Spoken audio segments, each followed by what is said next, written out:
Hey, so first and foremost, put your name on it. Now, I'm gonna borrow this from your cash. I got it. Don't freak out. All right. Hey, here's the idea. Names on this. This is your practice guide. It looks exactly like the test we're about to take on Thursday this week. Now, the only difference is vocab words. I'll back out and we'll see this better in a little bit. Vocab words. I have picked random words from this chapter from your textbook and I put them here. There was like 42 words in the chapter. If you go from section 1.1 to 1.5, that's the sections we go through. So if you just flip through the book and you see those yellow, bold, highlighted words, I just pick them at random and put them here. It is your responsibility. Go through that textbook, check those bold words and know those definitions. The dictionary's literally in the back of your book if you don't know what the word's definition is. Now, I'll explain as we go. Be ready for that. You're going to have 15 or 16 blanks just like this. I don't know how many there is, but you'll have about the same number and you have to write down the words. I'll explain it here in a minute. 2, you'll have a new picture and I'll have a series of questions about it. 3, you're measuring a picture. It'll either be in inches or centimeters. 4, you're doing this thing where you're solving for X or C or B or something like that. 5, you're finding a distance. 6, you're finding a distance. 7, you're doing midpoint. 8, you're answering questions about angles, and then last one, you're doing vertical angles and supplementary and complementary and all that good stuff. So, it's got 9 questions. The thing I'm warning you of is that all I did was go in the book, found where this question was, and picked maybe the question next to it. So it kind of gives you an idea. Go through and check your homework. Go check the problems you've done. I'm not making up a new problem. I'm picking a problem you have done. Okay? Make me laugh. All right, so this thing. We are going to walk through. This is the first practice guide. It's the tough one, right? It's the one you got to get used to. We're going to go through this. Today's goal is to go 1 through 4 together in class. Tomorrow, we're doing 5 through 9. That's what we're doing tomorrow. So we're doing half today, half tomorrow. Test is on Thursday. Does that make sense? As we go through this, fill this out. You're getting points for this. I'm literally spoon feeding you nice answers. So make sure you're filling it out. Make sure that you understand what you're doing, because test is Thursday. Question? So what if we fail this test? You can always retake. Yeah, but then the retake won't be on the midterm. No, it will be, because this will go on midterm, but if you do retakes, it's after the fact that you always put in a new school. Okay. You always have 1 week to retake. That's not what it is.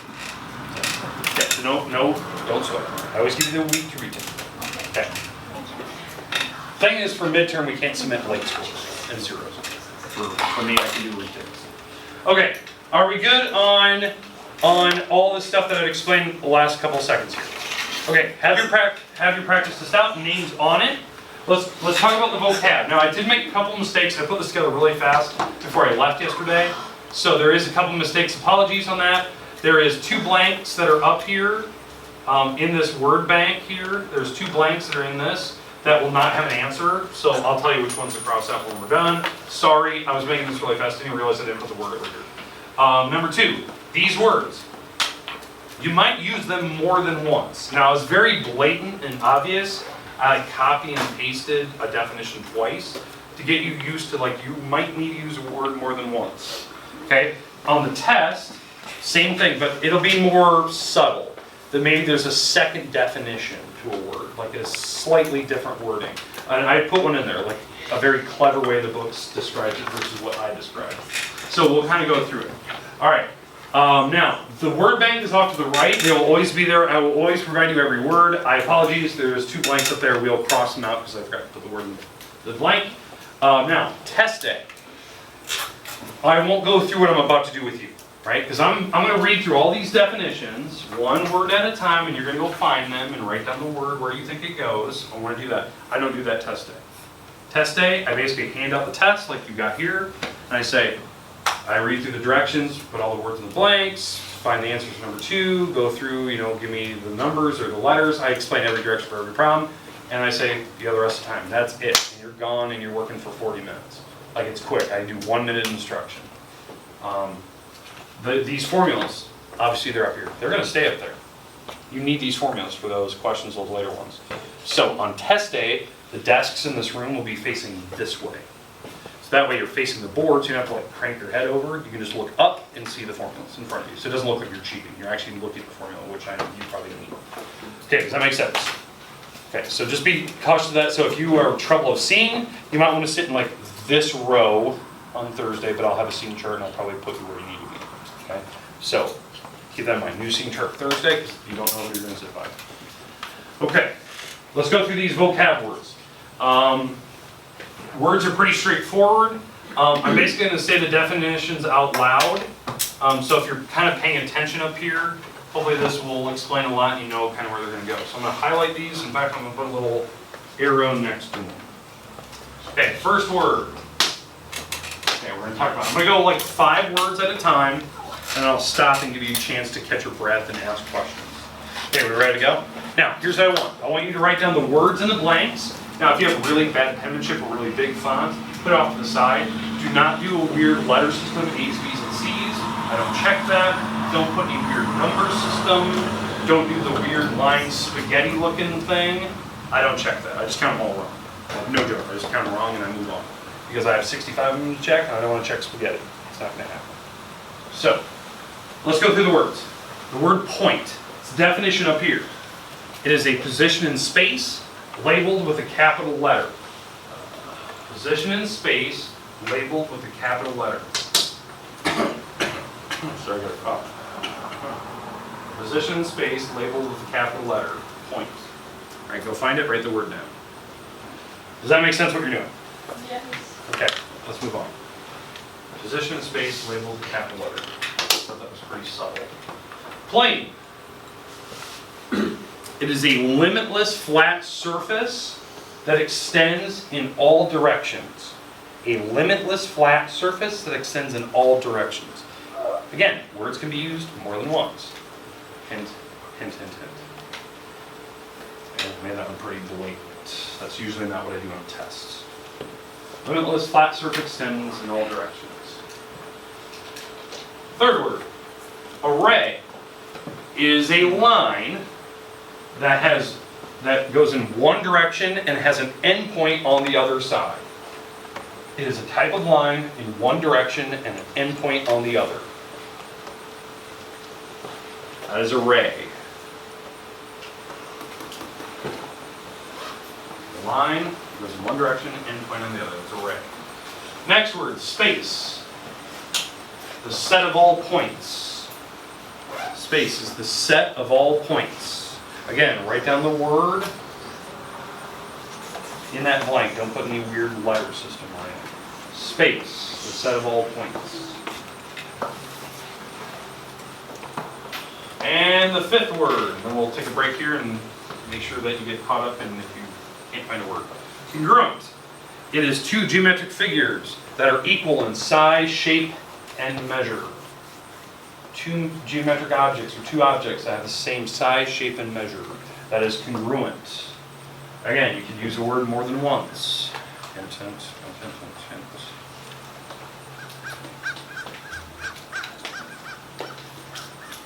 Okay, questions about those first 5? Do I need to repeat any of those first 5 definitions over? Please, Kat, what do you got? I don't have one, but like, there's, for congruent, what do you go into? Because Yes. there's 2 of them that say 2 Yeah. objects. That's a hint, hint, hint. Hint, hint, hint. Sorry. I've used them too. So did plane. Okay, are we good with that? Yeah. Anyone need another definition read?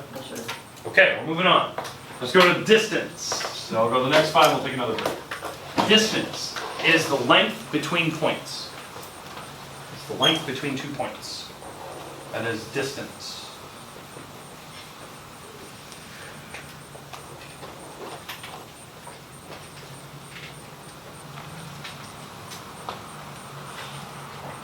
Segment bisector is a line, ray, segment, or plane that intersects an object in half. Segment bisector. It's a line, segment, plane that intersects an object in half. Cuts it into 2 congruent parts. It's a bisector, segment bisector.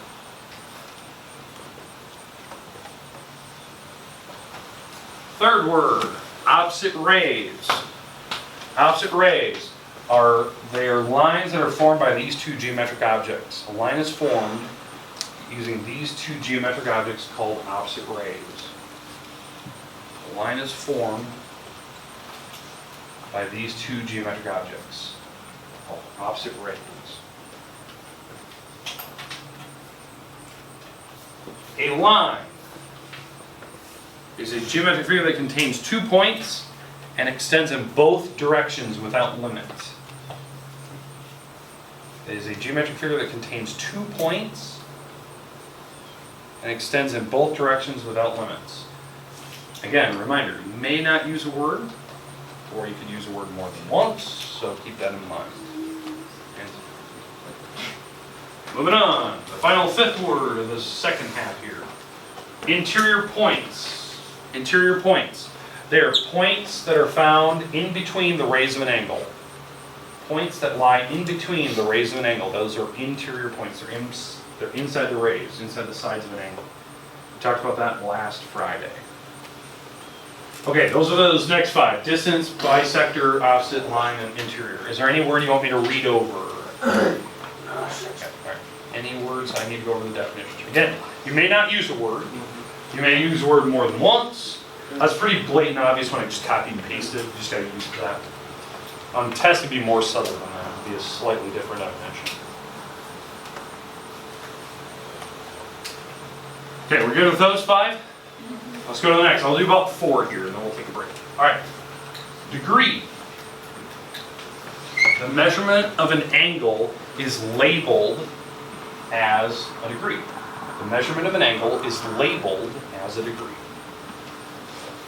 Measurement of an angle is labeled as a degree. Measurement of an angle.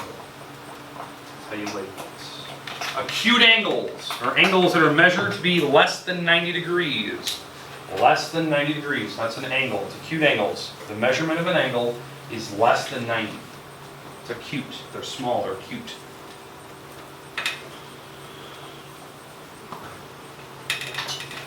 Obtuse. Obtuse angles. There's 2 different definitions. The definition I use in class a lot is an angle that is measured to be less than 180, greater than 90, or it's measured to be between 90.001 and 179.9. That's obtuse. There's 2 different definitions. Greater than 90, less than 180, or measured to be between 90.001 and 179.9.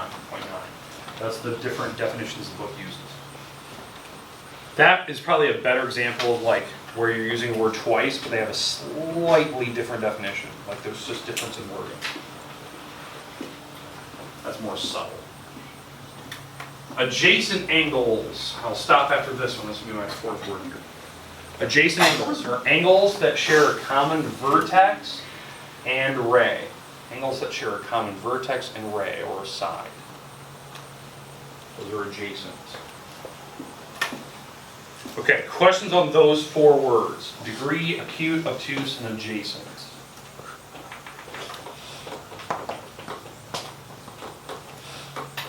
Perfect. Okay. Vertical angles.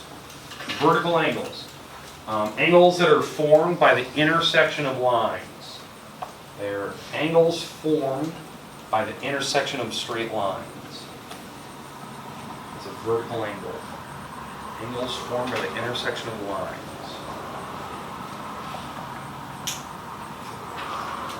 Supplementary. Supplementary. Angles whose sum is 180 degrees exactly. 2 angles sum to be 180. That is supplementary. 2 angles sum is 180. And perpendicular. 2 geometric objects that intersect to form a right angle. 2 geometric objects that intersect to form a right angle. Now again, remember, you may not use a word.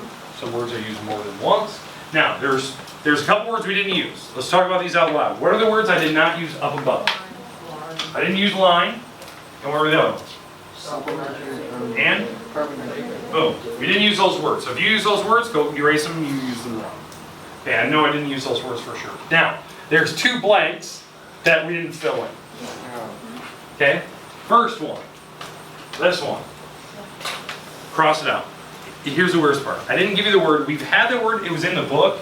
I just didn't put it in the word bank, I forgot to. Apologies, you can just cross it out, we're not gonna, won't take any scores off it. Geometric figures that are contained on the same flat surface, those are coplanar. I won't do that to you, I will always have the words in the blanks, I just was making this too fast, didn't double check it. So the coplanar, they're contained on the same flat surface. So that word wasn't in the word bank, sorry, that is one of the words. And the other one was a polygon. We didn't get to that section. I won't do that to you either, we didn't even have that word. I thought I took those all out, but clearly I didn't. And then there's a couple I just kind of repeated, I just copy and pasted blatantly. So, okay. Questions, is there any others that you didn't get that were blank that you're like, Ward, I didn't get that one? And I know you said it. Please. The measurement of an angle is labeled as? Degree. Degree is how you label angles. Anything else? That was good.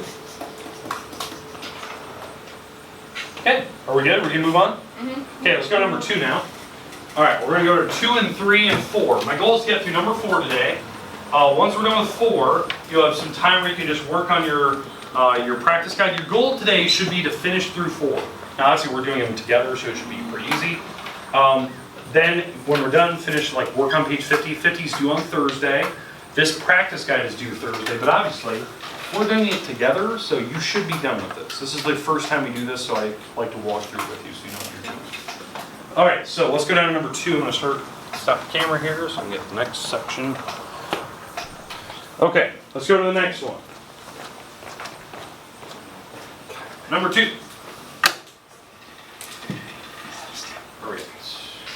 Okay, so here's number 2. Now, obviously your picture was a lot more faded than mine. On test day, let's say you can't see the picture very well. I will always have the pictures up on the marker board. I always put them on a slideshow, and then they just rotate every 10 seconds. That way you can wait a few seconds, and then it'll pop up and you're like, okay, I didn't see that. I didn't see, the outline that they have here. These are planes. I even usually explain them when we're going through the directions, like what you should be looking at. One of the instructions, like when you look at this picture, one of the things I would do on like test day, is everyone see that there are 2 flat pieces of cheese. Yeah. Imagine they're like 2 planes coming out at you, like they're parallel to each other. The line P that's poking through is like a pencil. It's P for a pencil. It's poking through like this. Now, what you should be noticing, point D, it's floating. It's like the eraser on my pencil. It's floating up above this plane. It's not even on the plane, it's above it. Point M, it's like the text on the front of my pencil. It's floating in the middle of the pencil. So M is like here. M is in between the 2 planes. It's not on the planes. It's not contained on them. It's literally floating in between them. Does that make sense? Now, how I noticed that? It went dashed lines, so it's poking through the paper. So you can kind of see that. Okay, does everyone understand what you're kind of looking at now? Again, test day, I usually explain the same concepts when you first get pictures. Especially if you can't see it, like you gotta because you can go in there and shade that thing in. If you need to draw it a little bit darker because it got a little faded, you can go do that. Sorry, the printers can't pick up color very well. Okay, let's walk through this picture. Let's go through some of the answers. Pretty straightforward. The big thing I'm checking for is, do you know how to write your answers correctly? Like, do you know how to name a line? Do you know how to name a plane? Do you know how to rename a line? Or name a plane differently? Or what you're actually looking at here? That type of thing. So, line number 1. Name the lines that are only on plane Q. Does everyone see plane Q is down here? Yeah. Plane Q. What are the lines that are on it? N and Q. Okay. N and Q. Line N and line Q. That's how you need to write it. Line N, line Q. This is the number 1 question people missed on page 8 of the homework. They didn't even read the question. It said name lines, plural. A lot of people picked 1. A lot of people didn't even name the lines correctly. I had a lot of, this is, by the way, this is the same homework question you had. It was the same picture. A lot of people looked at line N and said, oh, that's NG. N is the name, you don't put N and G together. So it's just line N. And yes, you had to have the word line in front of it. For Q, you can name Q differently. How do I name that line Q differently? Line HL. Okay, HL, and you said it correctly. You said line HL, but this is how you write it. Right? You put the little arrows above it, and you put the 2-letter system, HL. Notice you didn't write the word line out front. She said it correctly, line HL, but this is how you write it. That's line HL, 2-letter system. That line HL to me means the exact same thing as you writing that. They mean the same thing. Okay, do we see the difference? Line Q versus HL line. Okay, let's go to the next question. How many planes are labeled in these pictures? 2. 2. Move on to the next one. That was pretty easy. I always usually try to pick an easy question, get some easy points. So that was 2. Going on to the next one. Can we name a plane that contains M and T to lines? Plane R. Okay, I heard that. That's good. I like that. Plane R. What's another name we could call plane R? Do the 3-letter system. Give me 3 letters. CFE. Boom. That's plain CFE. These are the same thing to me. You can call it the 3-letter system, 3 points that are on that plane, or you just call it the cursive letter in the corner. Does that make sense? One or the other. You've got to pick. You have to have the word plane out front. If you forget the word plane, they got it wrong. That's how it works. You don't mix R with the other letters. If you're picking R, you're just picking that one. If you're picking points, you have to pick the points. So I don't care which one's picked. A, B, and C. I don't care. Okay, what's the intersection of M and T? Point C. I like how you said that. Point C. And yes, you have to have the word points. A lot of people miss that on page 8 homework. They didn't write the word point there. Intersection of M and T, they cross-write it. Point C. What's another name for line T? Line CE is how you say it, but this is how you write it. Line CE. Okay, do we understand how to write it? The most common mistake people make, they don't write the lines correctly. They don't read the question. They've asked for multiple objects. They forget to write the word point in front of things, or plane, or they keep putting the word line out front here and they count it wrong. All that good stuff. All right. Okay, we're good so far? We're good on 2? Hutch, we're just going through the practice guide. We're going through the first 4, so thanks. Just probably this. Okay. Are we good so far, though? Perfect. Right. Hutch, did you get a practice guide yesterday? Yeah. Okay, good. So if you don't have it with you, just pull out a piece of paper. Okay. We'll go through it later. I'll have somebody else help you out. All right. Okay, let's move on to the next one, number 3. Okay, so number 3, this is one where you have to measure. I can tell you right now, it'll either be an inch or in centimeters. So it's gonna be one or the other. Now, some people when they see inches, they kind of have a panic attack. They don't know how to read it. I want to show you the shortest, easiest way to do it. It's a fail-safe. This will guarantee you the right answer. So, when you name inches or centimeters or meters, whatever you're doing, what is the number I at least hit? How many inches do I at least have? I have at least 1 inch, right? But I went past it. So your answer is going to be 1 inch with a fraction behind it. Does that make sense? You at least went past 1. Now I landed on this marker, and this is where the panic ensues, where people are like, oh my God, I don't know how to read a ruler. Word I know you taught me, I don't remember. Here's this fail-safe. What you do is start at the number 1 and just count over until you get to that marker. So 1, 2, 3, 4, 5, 6, 7, 8, 9, 10, 11, 12, 13, 14. Put 14 on the top. You landed on the 14th hash mark. Now, how many total hash marks are there until I get to the number 2? There's 16. You put 16 on the bottom. That is your final answer. You're done. You got it right. You landed on the 14th mark out of 16. Now, if you're smart about things, that simplifies, right? That fraction can simplify. They both have 2's in common. So that is what? 7/8. So if you're really good at reading rulers, that's the answer you would have got. It's the same answer. It's 14 out of 16, 7/8. I had somebody ask earlier today, and I thought it was pretty clever. They went, where can I make that a mixed number, like 30 over 16 or 15 over 8? Yeah, you don't need to. I like it like that. That makes more sense to me. Does that make sense how you can do it? What hash marks you're on and how many there is total to get to the next marker. You're not on the 14th hash mark out of 16. If you leave it like that, I'll give you the answer. You're good. You know what you're doing. You can simplify it if you want. Just get it right. Questions. Easiest thing in the world. It's the easiest fail-safe way that you can guarantee the right answer. You can do that for inches and centimeters. It works the same way. That's the easiest way I can teach you. All right, moving on.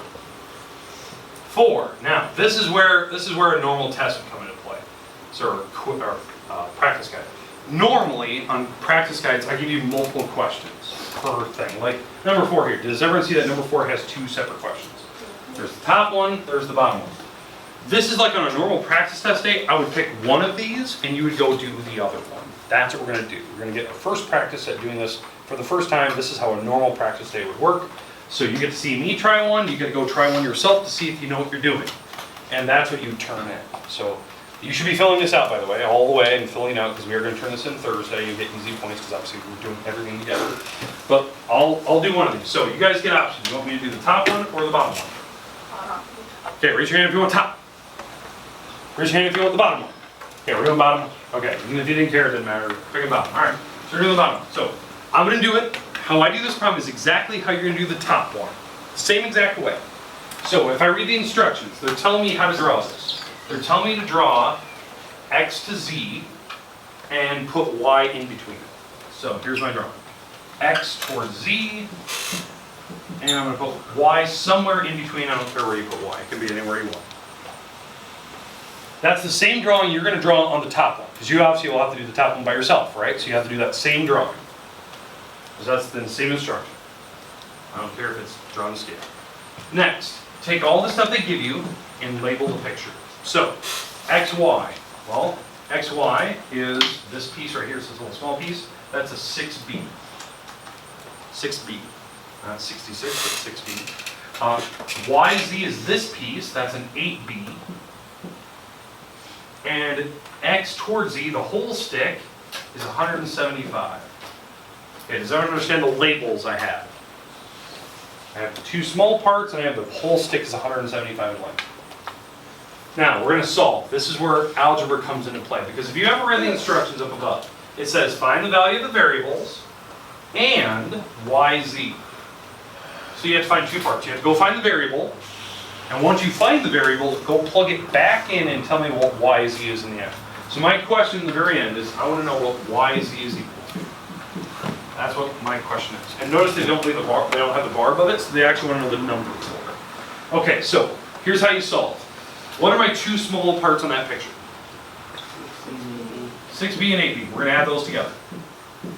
And we're going to set that equal, what is the whole stick? 175. That's how you do your picture. So if you label your picture on yours, on your top one, pick the two small pieces you had for your picture, add those together, set it equal to the entire picture, the big number, whatever that is. Now, this is the part where you're going to do just simple algebra and solve. I don't care how the algebra looks, it's literally algebra 1. So in my part, what can I do on mine problem? Plus the.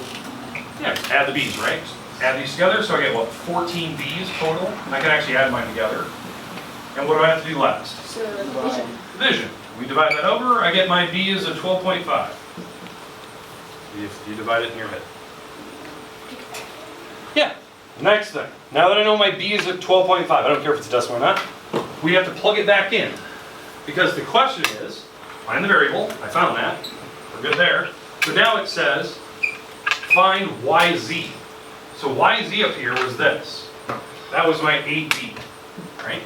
I'm going to plug my 12.5 in. 12.5 times 8 is 100. Exactly.